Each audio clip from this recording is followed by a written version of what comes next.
WE G17 Gen 3 power up.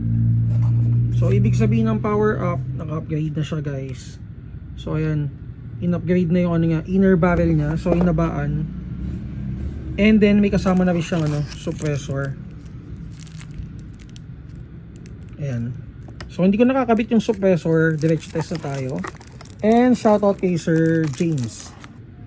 Siya yung kumuha ng unit na to for COD.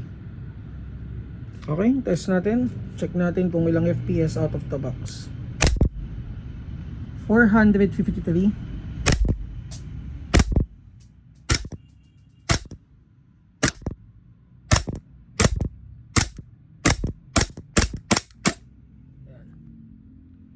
So FPS OOTB is around 450.